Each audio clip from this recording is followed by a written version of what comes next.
Hey everybody, welcome to another edition of Naked Sports. Cari Champion here. Today, for the month of May, many of you may already know it is Mental Health Awareness Month. And you've seen all the messages, and you know there are so many people with huge platforms who offer their own personal story, and then they also share resources. And about a week and a half ago, maybe 2 weeks ago, a really good friend of mine, and when I say really good, he's been my friend. He and his wife have been my friend for the better part of 2 decades. And Jason is his name, who you will meet. Jason asked if he could come on the podcast and talk about mental health awareness. 1, yes, no questions asked. Absolutely. 2, he wanted to share his story. And again, I told you I have been friends with them for almost 20 years, since the beginning of my career. I've grown up with them in a lot of ways. And today, my really good friend, Jason Prenzo, shares a story with me that I've never, ever heard before. And it just goes to show that you can have someone in your life and consider them a really good friend, or perhaps even a family member, and not know about their personal struggles, which to me illustrates the very, very, very, very important issue of taking care of your mental health, and why this month is important for everyone.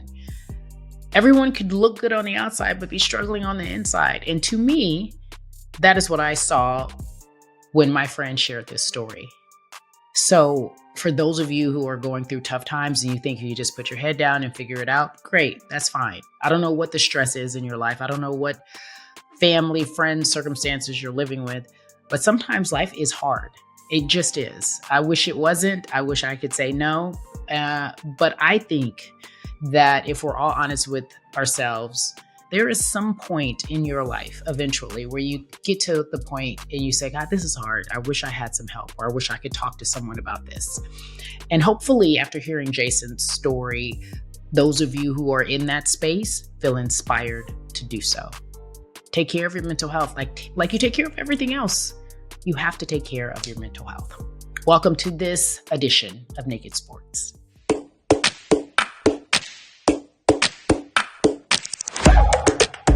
Jason Prenzo, a dear friend of mine. I say that about everybody, but this is true. So I like to tell everybody, I remove all of the mystery. Everything is not BTS. It's for everyone to see. We were having a conversation this past weekend. I went to Chicago to hang out with you and my dear friend, one of my best friends in the world, your wife, Angie. Yes. We all saw Beyonce. But prior to me even coming to Chicago to see Beyonce, you reached out and you said, I know it's Mental Health Awareness Month, which is May, and you wanted to come on the podcast. And I said to those who were listening to the podcast, I really appreciated you for coming on here and sharing your story. Some people look at mental health as something they can't talk about. And there's a stigma associated with it, but you've been nothing but solution oriented, and you've always wanted to share your story. And I think that is powerful. So if you don't mind, my friend, let me just say thank you for doing that. Well, thank you for having me. I mean, it's such an important conversation, and not one that everybody wants to dive into, because it can not be fun sometimes. And, I don't want it to be a heavy conversation. I just want it to be, a normal talk, because we need to end this stigma and make it okay to talk about these things. So you told me something that I just wasn't aware of.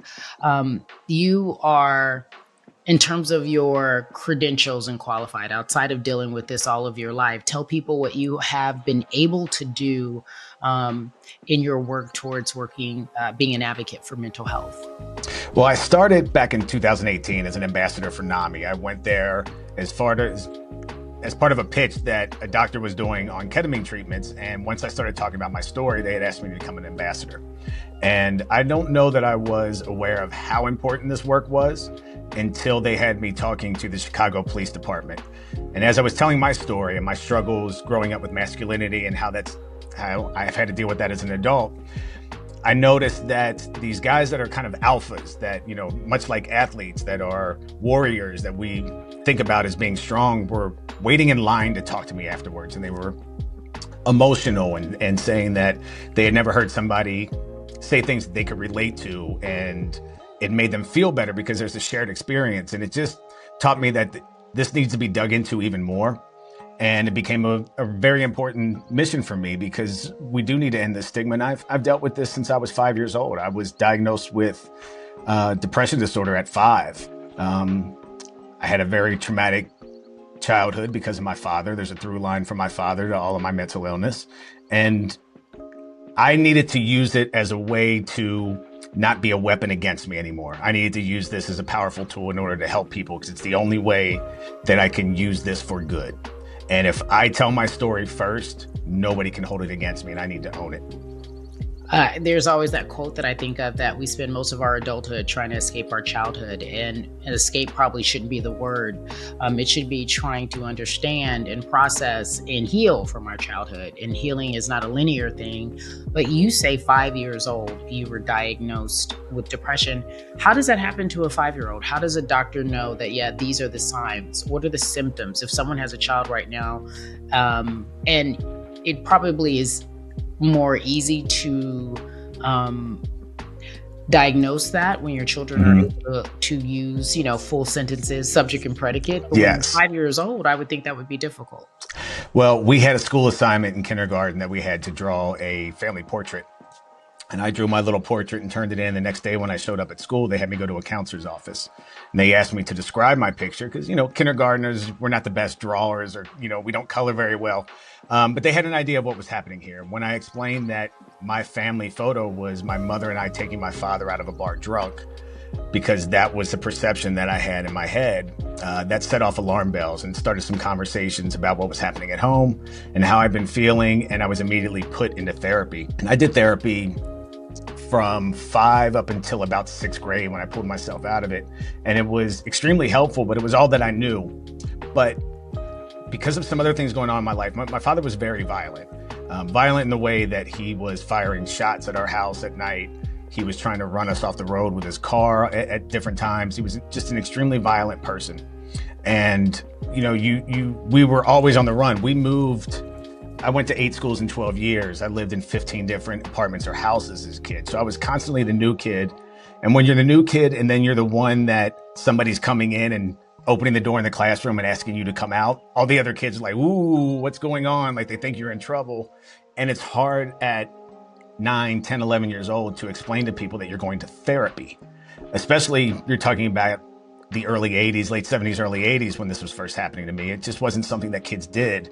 And it made me an outlier. And I had felt like that already because of the constant moving around. And I just couldn't wait to get out of that space and out of that situation. I just didn't want to deal with it anymore. And I ignored it for far too long. Well, so you said from 5 years old to 6th grade, you pulled yourself out of it. You stopped doing therapy? I stopped doing therapy. And I had changed schools so often that it was easy to kind of get out of when I changed schools after 6th grade. But there was a point where I just didn't believe it was helping. And I made a very bad mistake at 20 where I thought I could mentally beat it, where if I just had a positive attitude, I could get past all these feelings of trauma and sadness. And I did a lot of damage to myself because I blew a decade plus of healing by just trying to will myself to be better. And it's funny because it falls right in line with, statistically, there is an 11-year gap from when people realize that there is some sort of disorder or something happening and finally going to get help, which is, when you talk about adulthood, is a large part of our adult life. And I did that exact same thing. I was that same exact statistic. And it took me quite a while to admit that I needed help and to go find it. Why do you choose to say you did yourself a disservice? Do you think it's your fault? I don't think that it's my fault, but I was in therapy. So I was in therapy at 20 and I was put on Prozac, kind of when Prozac first came out. And I wasn't aware of what this was going to do to me, what the side effects might be.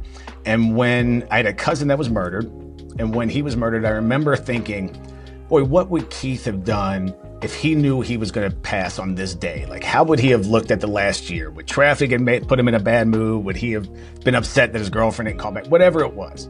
And I thought, if I could just live like I know the end is coming and make the best out of everything, I can beat this. I can be in a better mental place. And it wasn't working. My struggles with masculinity was coming out in very strange ways as an adult. And the way that I always try to put it is, my father wasn't around. And as a young man, I was trying to learn masculinity, and my mother, as amazing as she was, just couldn't teach it. So you do one of two things, at least I did. You either look at your father as an example of what a man of masculinity is, or you make it up in your head. And neither one of them are great, right? Like, I didn't realize until I became an adult that my version of conflict resolution was the exact thing that my father was doing, where he was fighting people all the time. And as much as I didn't want to be him, there was this mix of, well, this is what men do. This is what masculinity is. And it was also the example that I had of seeing my father deal with conflict resolution. Okay, so when you say you struggle with your masculinity, what does that mean? And I want to tell everyone the reason why I am saying this. I know Jason as just a loving husband, always the life of the party, always funny. I would not have said until you shared this with me that you struggle with your mental health. I wouldn't have said that was an issue for you. And I know that's really commonplace. I know people who are struggling and trying to make everybody else happy are often the people who are dealing with the most. And so when you say you were struggling with your masculinity, what does that mean to you?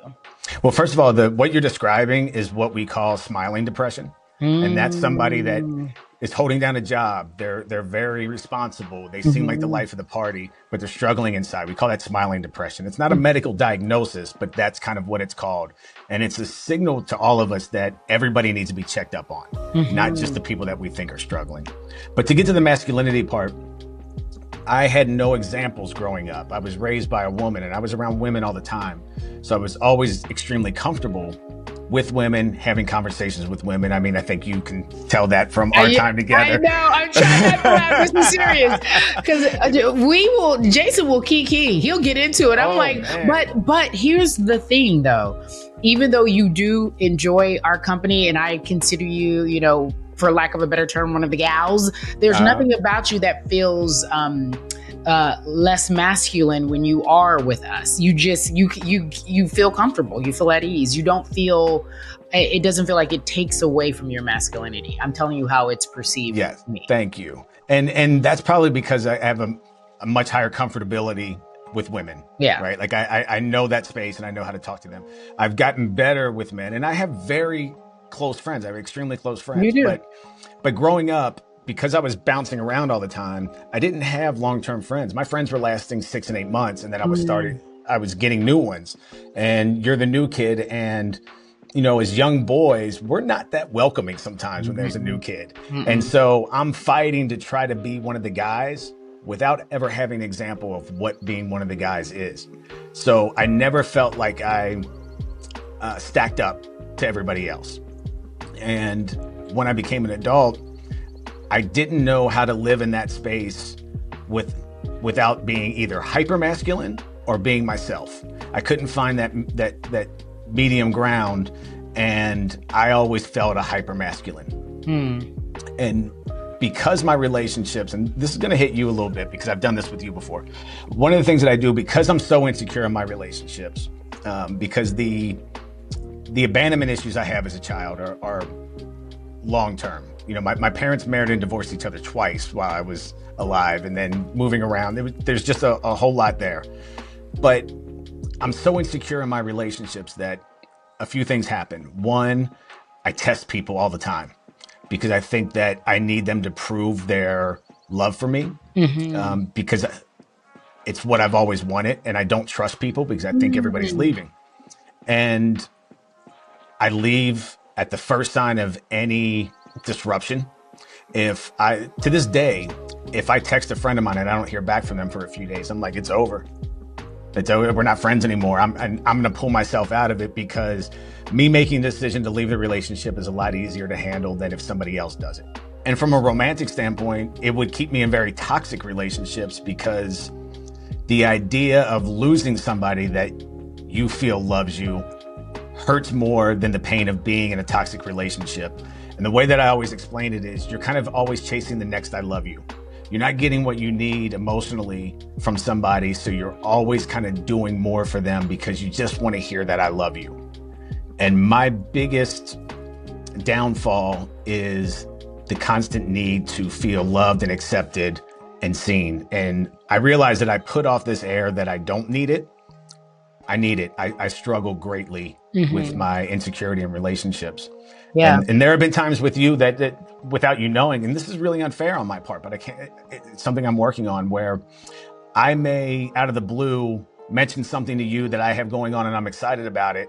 And then I won't talk to you for a while because I want to wait and see if you hit me back to check up on it. Oh, I'm sorry. And if you don't, no, nobody's done anything wrong here. This is my own thing. And if I don't hear from somebody, it's almost a relief because it's confirmation of what I've already believed. What do you mean you believe? You believe that I believe that the relationship has been fragile and surfaced from the beginning, and that the friendship that I felt wasn't real because it was more that I wanted it than they were giving it. What attachment style is that? You hear about different.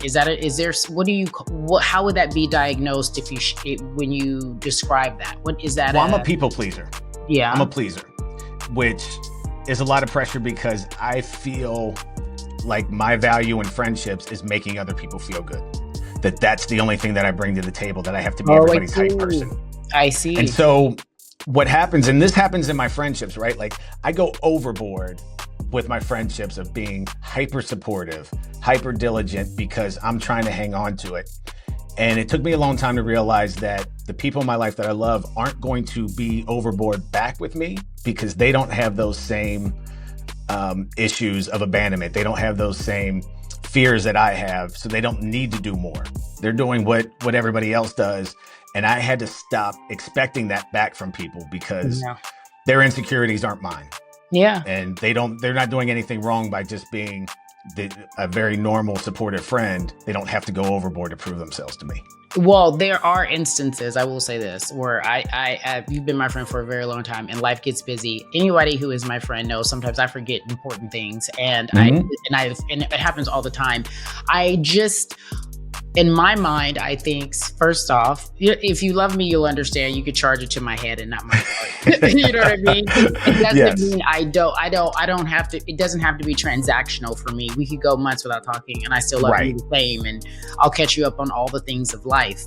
But what you have been describing doesn't necessarily mean that someone has a mental illness, or they should check on their mental health. What you describe, I sometimes think, are just the ups and downs, just in terms of friendships, of how friendships work.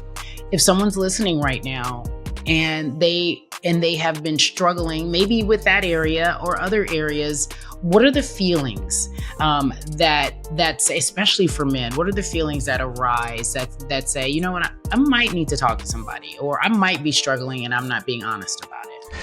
I think us as men, we suffer from a lack of self-awareness. We are taught things as young boys of big boys don't cry, toughen up. We're never taught how to deal with our emotions, how to work through our emotions, how to have conflict resolution. We don't learn any of these things. Nobody teaches us this. And so when we become adults, we feel like showing anybody any of these things makes us weak. So we don't talk about it at all, right? We don't talk about it with our friends. We hold all of that stuff in.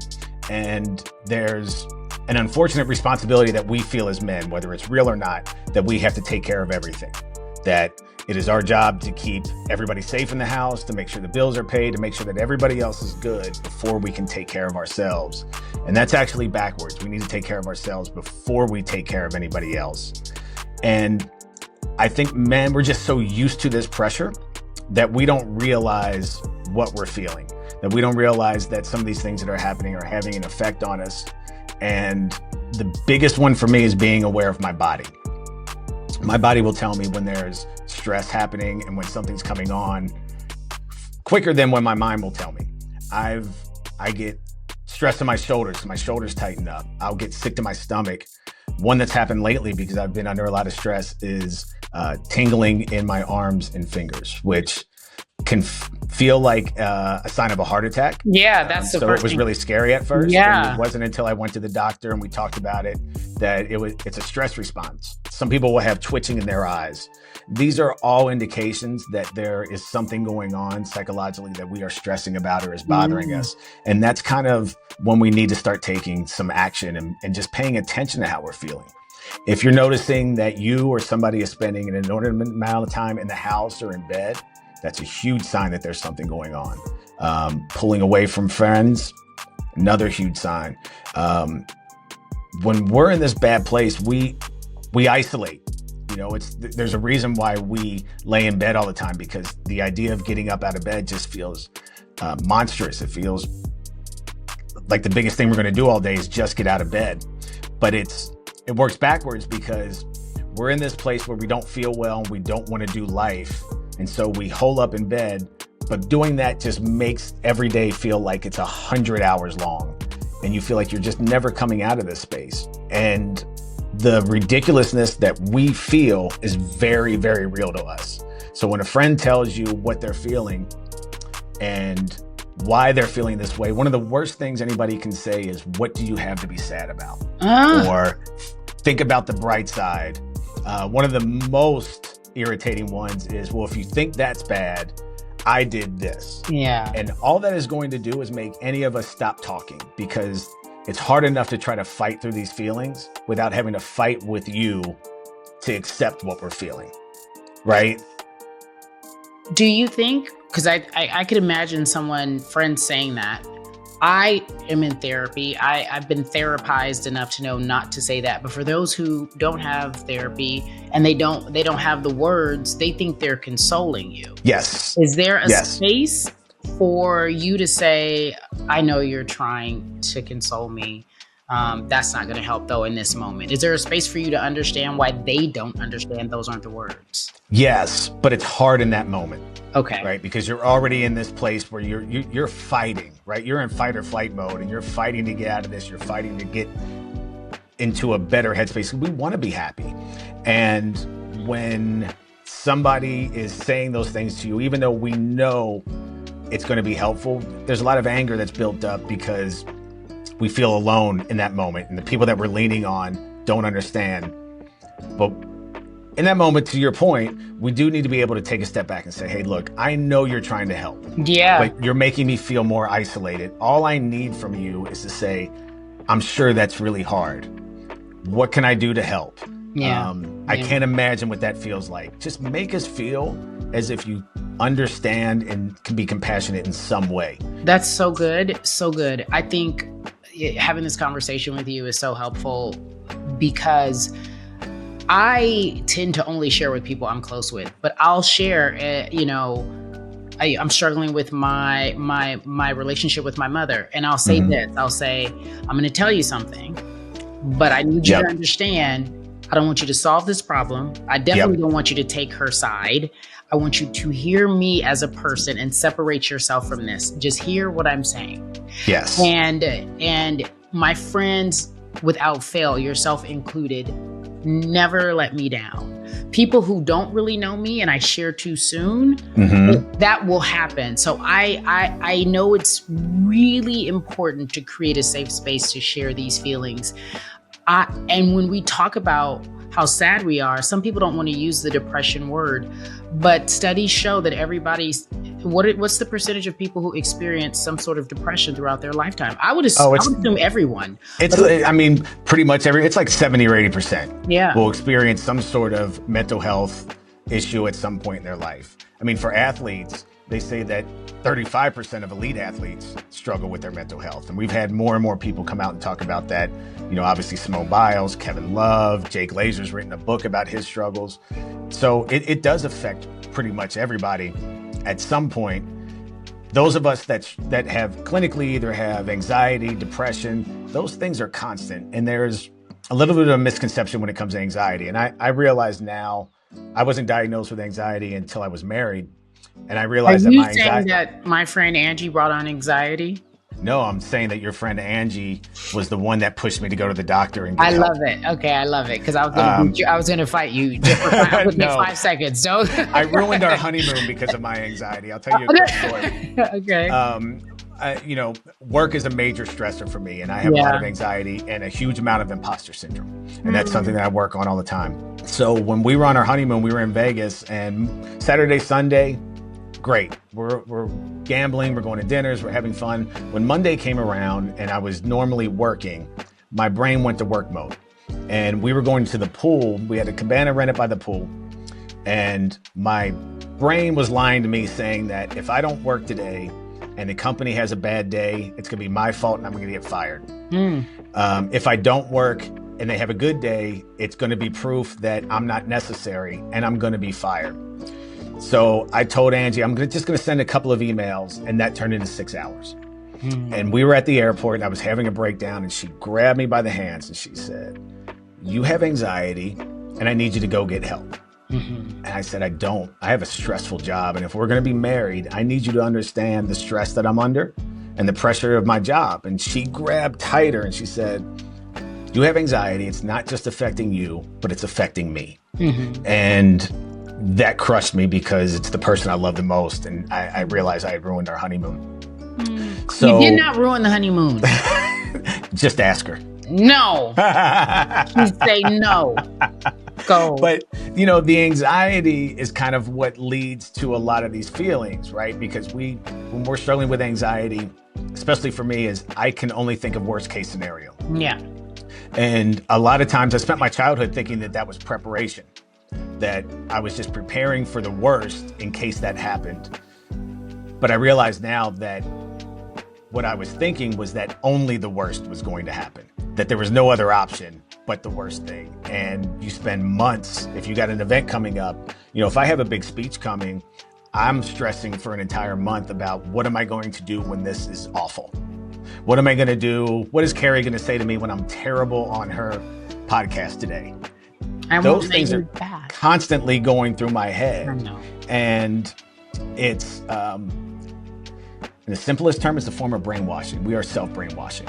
There's a thing called the illusion of truth effect, and it's something that's used by manipulators, cult leaders, politicians, and it's repeatedly hearing false information as truth. And when you hear things over and over and over, you wind up believing them. So when we're telling ourselves that these things are going to fail, or we're not worthy of love, or we're not worthy of friendship, you can't help but believe it, right? Like it's the only thing that we're hearing. Well, when you say you're hearing that, who's telling you that? You? Yes. And that is a form of the mental health issue that you've been talking about, because you constantly have a track saying that you're not worthy enough. Yes. So I'm not good enough. I'm not attractive enough. I'm not smart enough. I mean, because of moving around in school and I have some ADHD issues, I was in learning disability classes. So I knew I wasn't dumb, but this is, the way that my life was playing out because I was so far behind. And so there's this constant feeling as kids of just not being good enough. And it's a shame that something that can happen to us for 10 or 15 of our initial years can still play out 30, 40 years later, even though there's zero indication that any of that is true over the last 30 years of my life. But I still feel it every day. Fascinating how the brain works. I think of how our brains aren't even fully developed when we start to have these ideas and these thoughts in our minds. Yes. Because, they say your brain doesn't fully develop until you're in your mid to late 20s. My thought process then is, why do we hold on to all the negatives? The same with social media. You remember the negative comments before you remember the positive comments. There is something about the way we need to rewire our brain, the science behind that. You have shared, and I know when I went to your Instagram page, your mental health Instagram page, it's Jason Prenzo, MH, M as in Mary, H as in health, right? Yep, no? Mental health. Yep. M as in mental, H as in health. How about that? I heard you talk about, some solutions. We've talked about what are some of the things that, can trigger mental health issues, whether it be stress, how you feel about yourself, how does it show itself in the body? For you, it's been tingling. It could be your shoulders tight, stiffen. For me, I hold my breath. Yes, I do the same thing. I hold my breath when I'm just feeling tense. And then I'm like, wait, why am I holding my breath? And then I just let and out. You're like, am I sick because I'm out of breath? Am I that far out of shape? Because I'm just holding heavy from walking up the steps. And it's just stress. I'm just holding stress it. Response. You said a couple of things that are mechanisms in which you can cope, which are just some natural mechanisms. Being kind lowers your blood pressure. Can you tell us other ways where you can? These are natural mechanisms before we dive into the drugs of it all. Yes, and I have a lot to say about therapy as well. Yeah, but I think there are a lot of things we can do. Socializing might be the most important thing in order to manage our mental health. When we're out with our friends and we're socializing, we feel part of a group. We feel accepted, and there's bonding moments that we have in there that just make us feel a lot better. And, we don't necessarily do this as much in big groups, but when we're one-on-one, and you talked about this, about sharing with friends, shared experience is so helpful because it makes you feel like you're not alone. And when you're able to get some of those things out and somebody else is telling you their experience as well, there's something soothing about it that's helpful. So socializing is huge. Just getting out in nature at all has amazing effects of being calming for our brain. When I notice that I'm starting to get anxiety about something coming up, there are a few things that I like to do. Breathing exercises are always great. I like to do box breathing if you're not familiar with it, you hold your breath for 7 seconds, you breathe in for 7, hold for 7, then blow out for 7. I can't do typical deep breathing because my brain will still wander and stress. So the box breathing with the cadence is enough of a distraction to start to lower my blood pressure and bring me back to a better place because it's all I can concentrate on. Lavender oil is great to have around. Lavender oil has very calming and sedative effects. I keep lavender oil with me and I'll put it on my wrist or my hands and just breathe it in for a while. Physical exertion is great. There are a lot of times I work in a shared office space, so I'll go into one of the private rooms and do push-ups or jumping jacks. And there's a dopamine release with that gets you into a better place. That's always really great. Anything creative. As you know, I started painting about 7 years ago. That has been, there's a little crash there. That has been so extremely helpful for me, especially with my anxiety. And that's why you're seeing a lot of more adult coloring books. You're seeing more of like the paint and wine things, because when you're working on something creative, when I'm painting, I can't think about anything but what I'm working on in that moment. And when you're done, there's a sense of accomplishment at the end of the day. You get to see your progress. I could paint for 8 hours and not stop. I have to set alarms to remind me to go eat, to go spend time with my wife, because I'm so calm and relaxed in that moment that I don't want it to stop. Those are all incredible things that we can do. And there's a couple of sneaky ones. One that I love is wearing clothes that I feel great in. Like, I think we all have those outfits that we're like, man, I look great in this, right? We have confidence, we feel good. If I've had a few bad days, I'll find the thing that makes me feel the best. I don't care if it's overdressed or not. And I'll throw that on and go to work. That's so smart. Because it makes me feel better. Yeah, that's so smart. I forgot about that. I'll do that. Yeah. I'll do that when I'm feeling away. Yeah, I love that. Okay. And I'm a huge proponent of therapy. Therapy has been great to me. I tell people all the time that I don't spend my time in therapy trying to figure out why I think the way that I do. I have an understanding of that. I spend my time in therapy figuring out, how do I live with the results of this? How do I blaze new trails in my mind so that I go to better places instead of the negative space? And the thing that I explain to people, and this is especially for men, because we just have a tough time wrapping our head around going to therapy and talking to somebody, is most of us have worked out with trainers. Most of us have played sports as a kid and had coaches. Maybe you've had a tutor. A therapist is nothing but a trainer for your brain, right? Like it is just there to help you become stronger. No different than working out at the gym. No different than having a tutor, a mentor, whatever it is. We constantly eat diets to fight off heart disease, diabetes. We work out in order to have a long life, but we don't do anything about our mental health until there's an issue. We don't work on that Yeah. ahead of time to stay ahead of it. We wait until the car breaks down to go and get an oil change. And that's something that we all need to be aware of. And we have to maintain our mental health and make plans. Like, look, I have something I call my happy list. And these are all things that give me a little bit of joy. And they could be big things like traveling. It can be as small as going to get coffee. I love walking to a coffee shop and hearing the sound of the grind. All of that is great for me. And I try to do one thing on my happy list every day. It could be 10 minutes. I might listen to music for 20 minutes, but I have to work that in every single day like it's a job, because those are the things that keep me set mentally and reset me mentally. And if I go 3, 4, 5 days without doing some of these things, then my mind starts going to a bad place. Sure.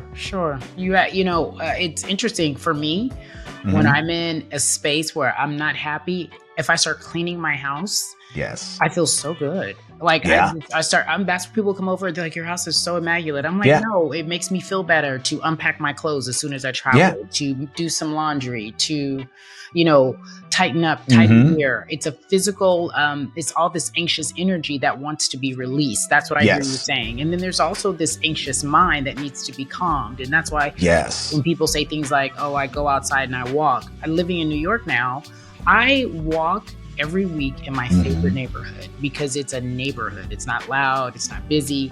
But when I walk and I look around, all of this feels soft to me. The lens is so much more softer and not as harsh. And there is bright lighting and there is better air. All things that I'm just feeling naturally. Yep. And these are all really simple techniques, but we live in a world now where a lot of people want to throw drugs at it. And I remember, and I'm just going to be candid, when I heard you say you did ketamine, I was like, wait, what? Like, I know Matthew, the guy from the Friends, died off of that. I'm like, that's dangerous. How do you balance using, drugs to help, psychedelics for many people to help and not become addicted when there's something intrinsically connected with people who have mental health problems and addiction? Like there's some kind of because you want to medicate the pain. I could see why it becomes so addictive.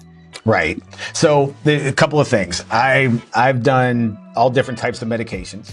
Some of them have been really effective. Some of them haven't. One of the problems with medications in pill form when it comes to mental health is there's a ramp up phase, right? Like it doesn't really start taking effect for 4 to 6 weeks that you'll start to feel the positive effects from it. But for those 4 to 6 weeks, it can ramp up the negative feelings. So when you're trying to find the right medication, it can be this cycle of up and down because you're starting something new and it ramps up all the anxiety and depression and you're waiting for it to fix and it doesn't. So then you got to try a new one and then that ramps up. Where with a lot of the psychedelics, the effects of it are pretty immediate. What happened with me with ketamine was, and it is part of my story of becoming an advocate. In 2018, I was laying on the couch and I was in a really bad space and I was going through my Facebook page and I thought, boy, this looks amazing. I got a great life. And, people are getting to see my Sports Center highlights every day and it looks like I'm just, having a ball, but I'm struggling every day. So I made a post about it.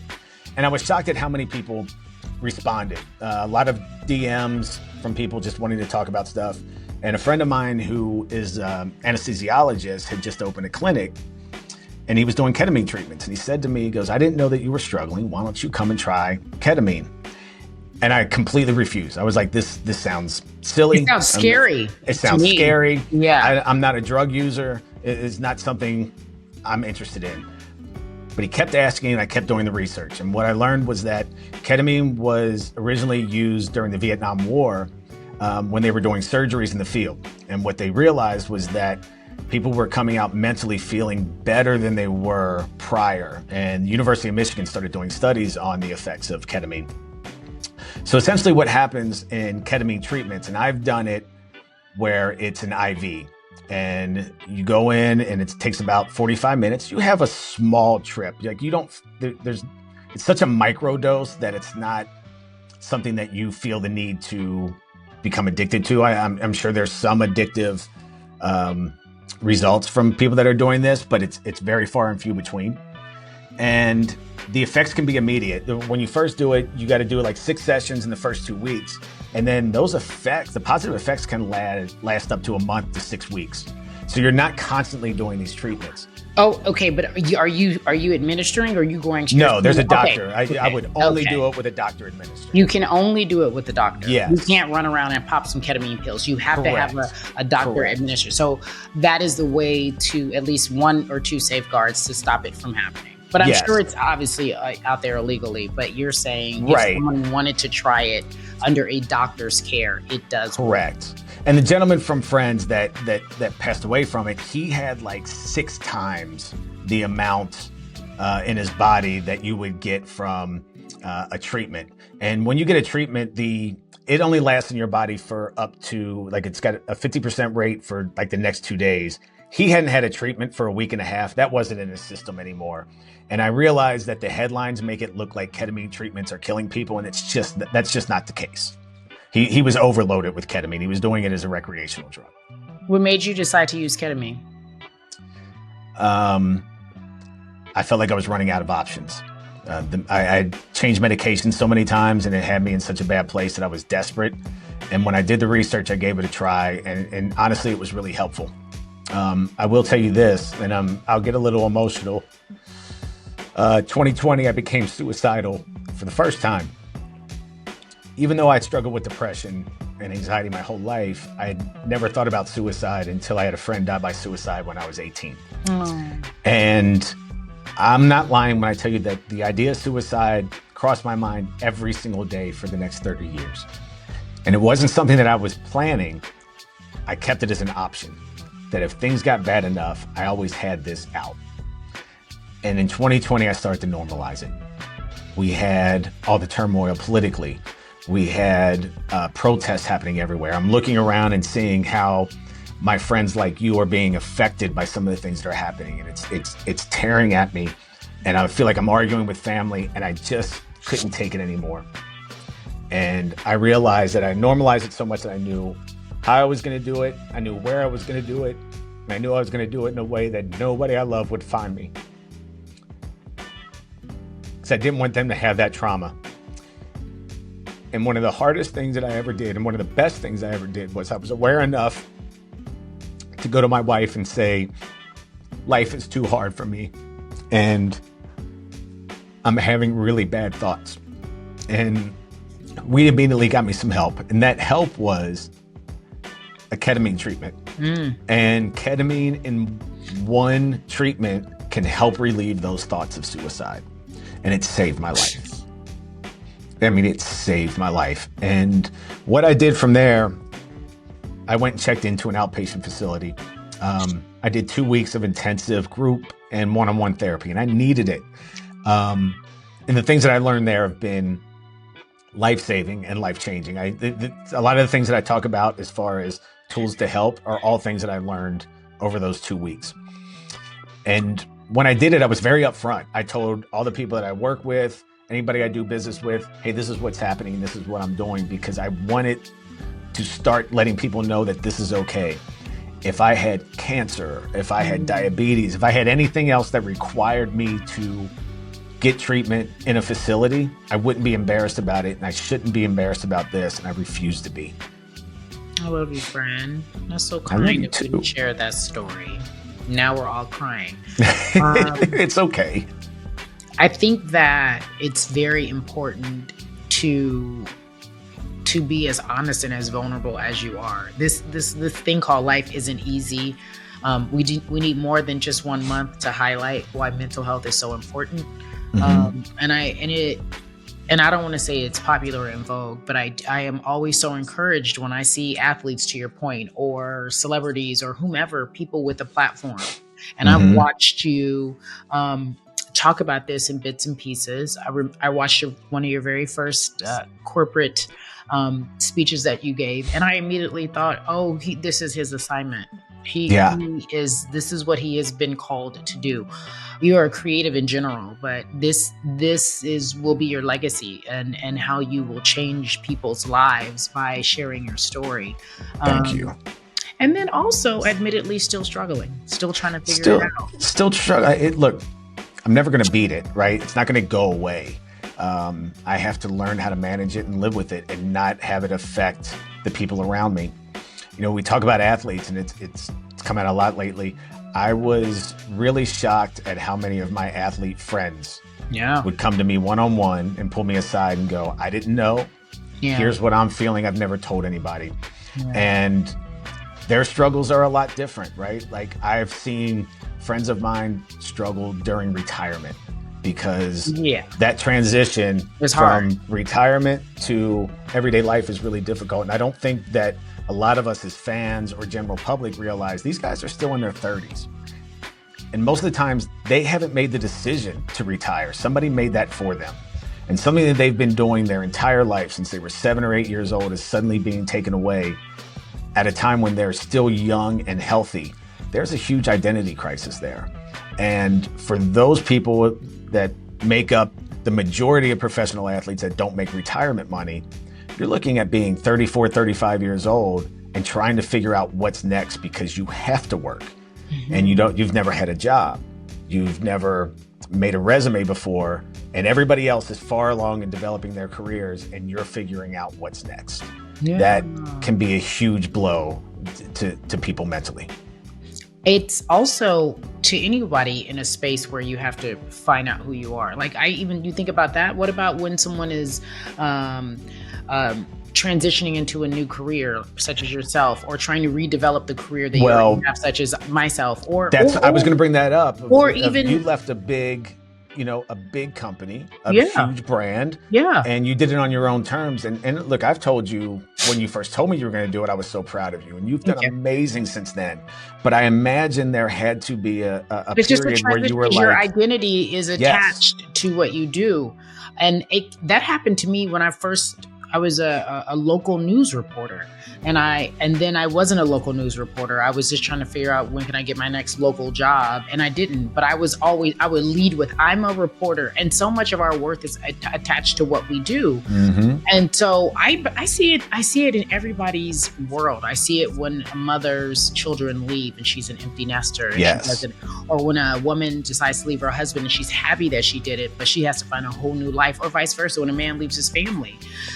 Or his wife, whomever, when you leave a relationship and you've been so intricately connected to this being, this person, this entity, it happens. None of us are excluded from that. And so that's when, for me, I think therapy is important, to express how you feel, not to pretend it's easy and it can happen. I even think of people when they are, quote unquote, at the highlight of their career and they're showing their Sports Center clips of what they're doing, and how they are still very, very much struggling with who likes me, who really wants to be my friend, who's using me, how do I adjust to this new world where I don't know who to trust. And that's why it's so, to me, very important to, one, keep a community.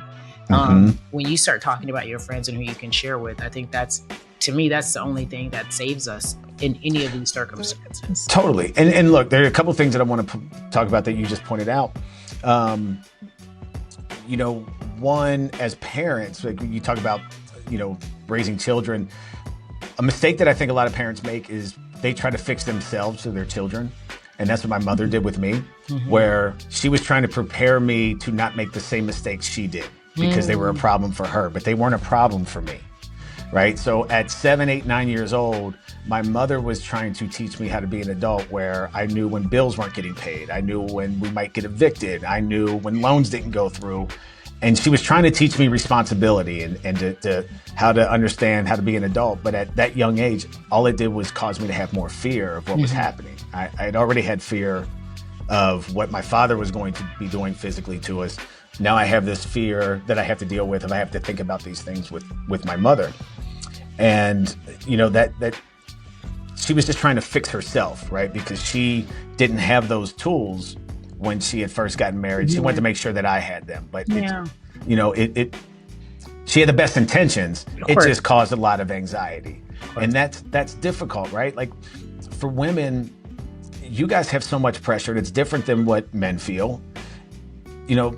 You're told that you can't have it all, right? That if you work, you're just a working woman, and that's all you are. You can't be all of these other things. If you're having a bad day, And I even hate using the word emotional, because when you attach emotional to women, it has a different meaning than when you attach it to men. Yeah. And if you're upset, they're just being emotional, or, you can't say anything. And as guys, we do the exact opposite. We don't say anything. And it's really unfair. And I've noticed a lot lately when I speak out about men's mental health, because that's the one that I can relate to the most. I get a lot of women coming back saying, well, what about this? And what about this? And it goes into what I was saying about politics to you the other day. Mm-hmm. Mental health isn't a team sport. Nope. Right? Like, both things can be true. Yep. And nobody is saying that all men are making women feel this way and all women are making men feel this way. What we need to do is be able to have a conversation and say, here are the things that I'm feeling.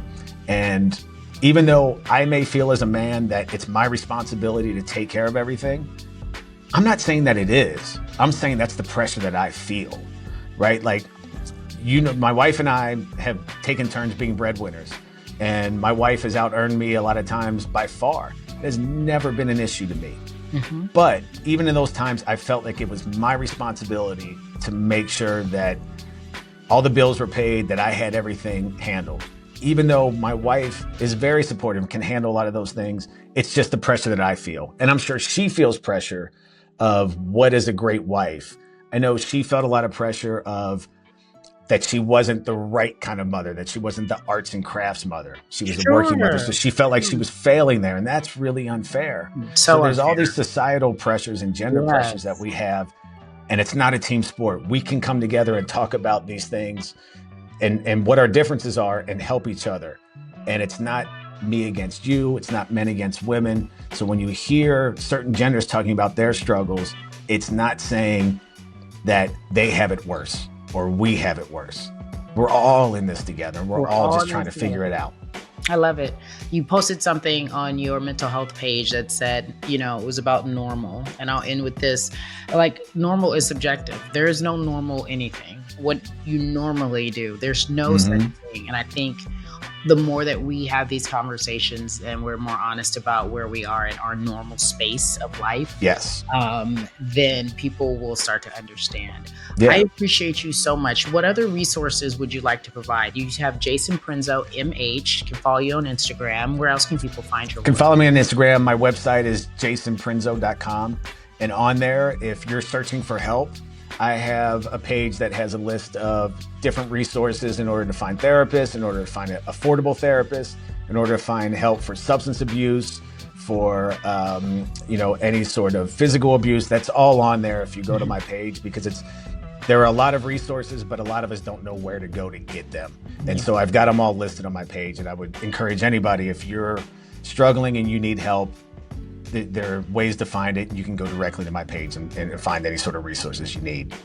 Thank you for having the capacity to share this story and to make sure that other people are in a position to find solutions, healthy, safe solutions, or at least feel safe to share. Well, thank you for giving me the platform and taking the time. And I love you. I love you too. Big little sister. I love you too. Big little sister, because I'm taller than you. Okay, I thought you were trying to talk about my weight. I thought you were talking about my weight. No, I'm talking about height. Huge. Yeah, okay. I'm talking about height. You got the big long legs. There go my therapy. I love you dearly, and take care of yourself. I'll talk to you soon, okay?